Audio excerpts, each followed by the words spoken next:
Esi sveicināts, skatītāji! Ir pienācis Ziemassvētku laiks, un Ziemassvētku laiks allaži ir bijis ļoti īpašs.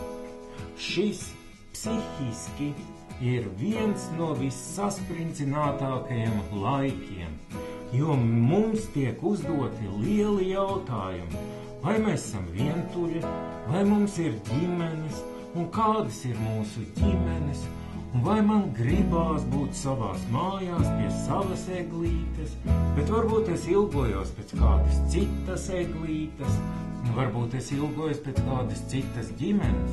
Šis ir apcerīgs laiks. Arī runas saka, ka jums būs divas iespējas. Vai nu iekrist vientulībā, tur, kur ir skumji, kur nekas nenotiek, ja arī kaut kas notiek, es nejūtos labi. Vai arī ir otra alternatīva.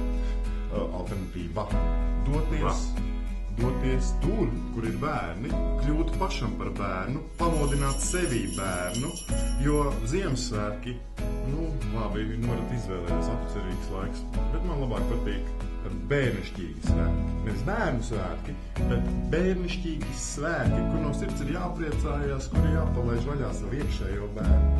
Cik no bērniem ļoti daudz var mācīties. Jā, tieši tā. Jautājums ir tāds.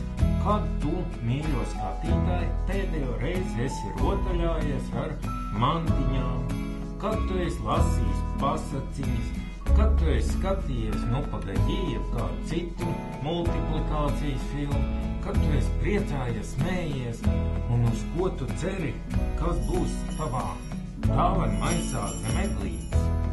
Vai bērni ir vientuļi? Izrādās, ka nē, viņiem nav tam laika. Tāpēc, ja bērnam paliek garlaicīgi, ko viņš dara? Viņš iet meklēt draugus. Viņš iet meklēt draugus, iziet savā pagalmā un saka: sveiks, es gribu ar tevi draudzēties, kā tev sauc?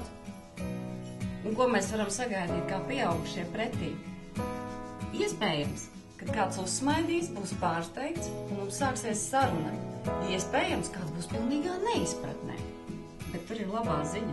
Viņam pēc tam būs par ko padomāt. Un tev būs priecīgāks prāts. Ziemassvētku laiks ir labākais laiks, kad mēs varam sastapt savus iedomu draugus.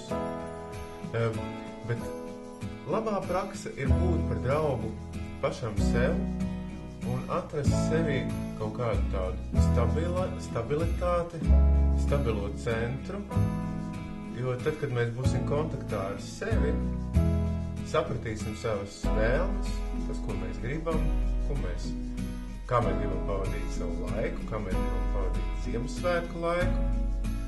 Mēs nebūsim vientuļi. Mēs būsim apmierināti ar sevi un mierā ar sevi. Ja mēs esam pieauguši cilvēki, mēs varam izvēlēties, kur tad mēs ejam, pie kādiem cilvēkiem mēs dodamies. Un es gribu jums novēlēt, ejiet pie tiem, kas jūs atbalstīs. Ejiet pie tiem, kas jūs slavē un līdz tam. Un ejiet un sakiet arī viņiem labus vārdus.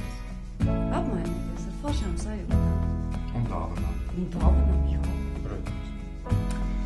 Esiet bērnišķīgi, noskaidrojiet to, ko jūs vēlaties, un ejiet pretī šīm vēlmēm. Un tad šie Ziemassvētki, Andi, būs kādi? Ziemassvētki būs pilni ar sirsnīgām sajūtām un jūtām. Un to, ko gribās pateikt mums, jums, ir liels paldies, ka bijāt kopā ar mums visu šo laiku. Un tiešām šis novēlējums ir: esiet priecīgi, saskatiet labo, saskatiet bērnišķīgo, un tad būs lieliski. Būs tā. Un arī Sniegavīrs saka: Būs tā. Būs tā. Tu tagad esi Sniegavīrs. Jā, es esmu Sniegavīrs. Būs tā. Būs tā. Būs tā.